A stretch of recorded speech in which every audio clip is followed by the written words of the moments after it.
Well, welcome to the Acts 242 podcast. I wanted to start with a story today. And this is a story from 15 or 20 years ago that I remember reading. It's a really heavy story, but I think it kind of brings us to the right sort of place, if you will, catches us up to some degree.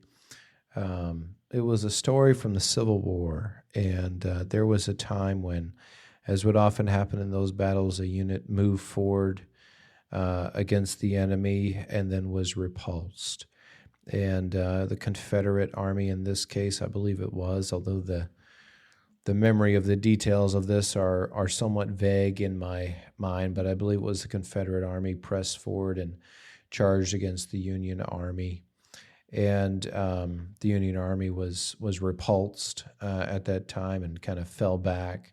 And then a little bit later, as often happened, the Union Army kind of returned, regrouped, and the charge of the Confederate, this was more like a flank, it wasn't maybe the whole army, but the charge of the Confederate flank wavered and stopped, and then the Union Army charged. And it drove the Confederates back in turn. And as all the Confederates, kind of fell back and the Union swept forward, there was one Confederate soldier who did not go back. He was kneeling on the ground, and people thought maybe he was wounded. And nobody shot him or anything as they kind of got up to him and went by. But he was kneeling on the ground and holding a Union soldier in his arms. And as they went by, this one soldier anyway recounted that he was weeping and just crying out in agony of soul and crying out, "I have shot my paw." As they had come forward and he had been, firing as they had come forward, he had inadvertently shot his own father on the other side of the line. And realizing what he had done, he had gone up to him and taken him in his arms and was just in an agony of soul and realizing what had happened. And this was one of the horrors of the Civil War. And I know that story is a very heavy account, but it happened. And it just reminds us and paints a little bit of a vivid picture before us of how deep a sorrow there can be. And that is just for a son mistakenly killing his father. But what of a people mistakenly killing the Son of God, mistakenly killing the Messiah?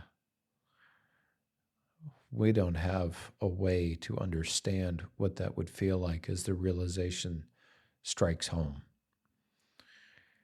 And in the end of chapter 12, it's a description of a mourning that happens, a mourning as in a sorrow kind of mourning, a weeping that happens where it's every family apart, and even beyond every family apart is every individual apart.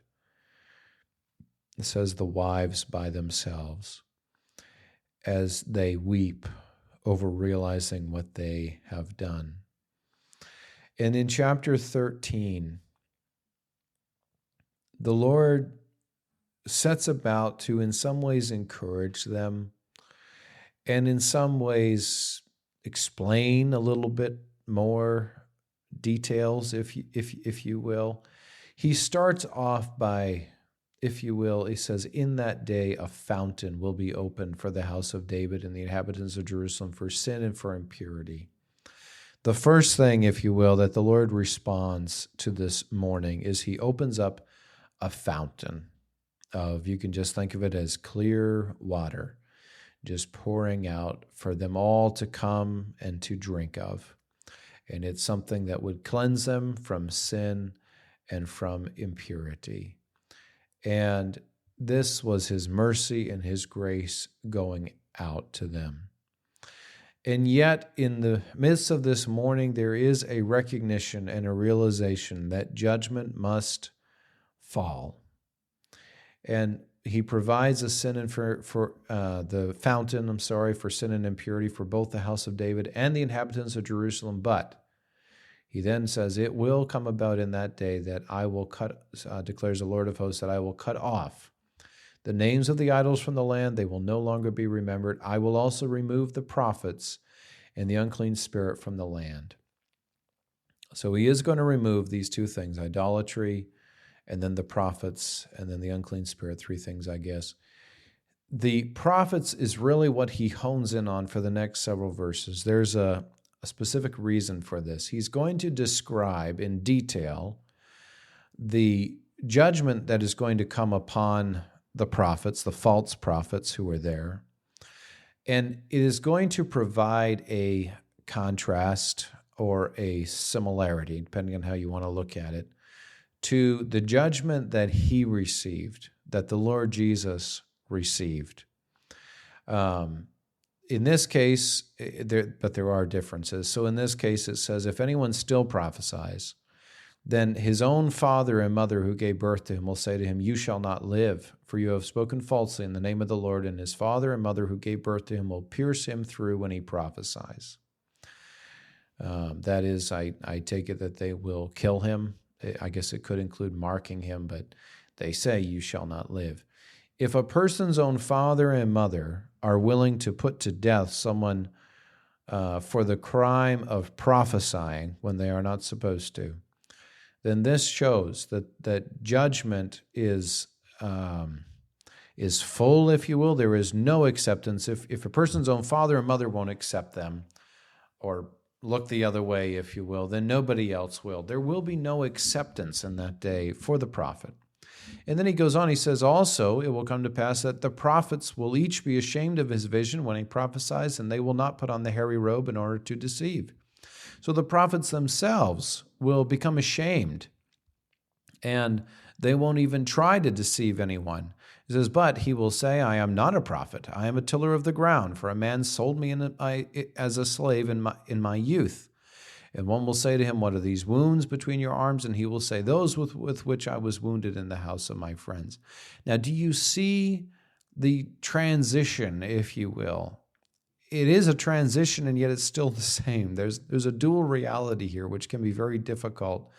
But I think if we just look at it and accept it, it's very simple and very beautiful. So it's this false prophet who's ashamed, who is saying, I am not a prophet, I am a tiller of the ground, for a man sold me as a slave in my youth.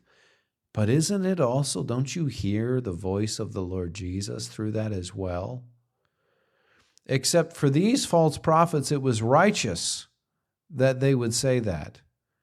For the Lord Jesus, he was unrighteously sold as a slave by Judas, and I suppose by the priest in his youth. And then it goes on, one will say to him, what are these wounds between your arms and your hands? He will say, those with which I was wounded in the house of my friends. Here again, don't we see the false prophet explaining away these wounds and explaining that he'd gotten these marks in this way in the house of his friends? But even much more so, don't we just hear coming through much more strongly, if you will, the voice of the Lord Jesus as he says, I was wounded in the house of my friends. How often have we enjoyed these passages as applying to the Lord Jesus?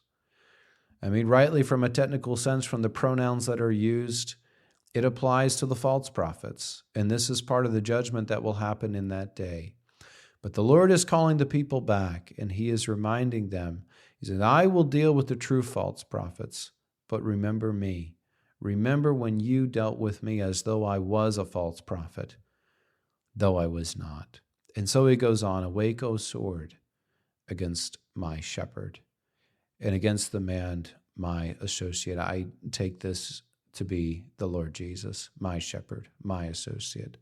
Declares the Lord of hosts, strike the shepherd, that the sheep may be scattered, and I will turn my hands against the little ones.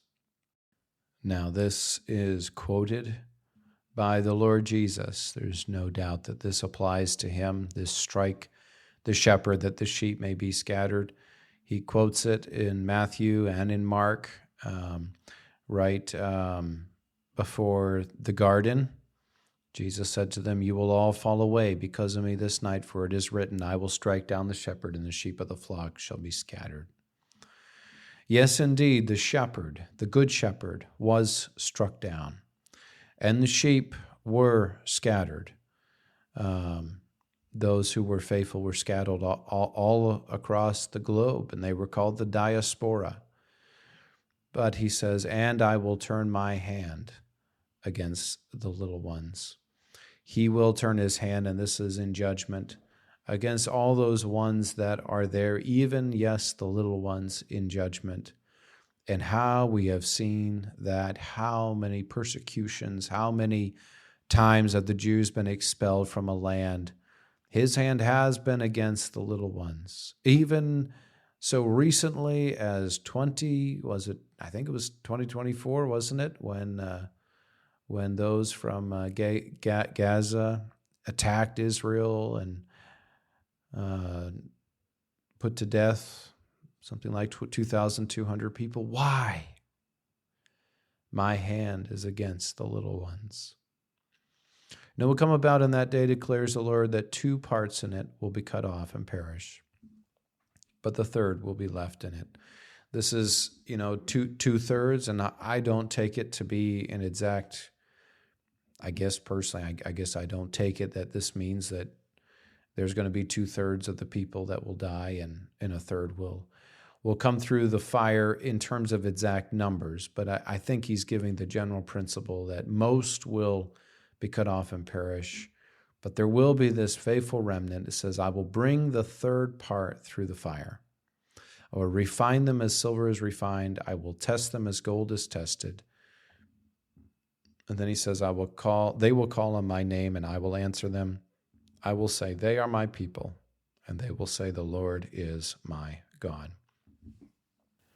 Well, as is often the case, we start out with mourning, and we end up with a people turning themselves wholeheartedly to God. They will call on him. He will answer them. They will say, the Lord is my God.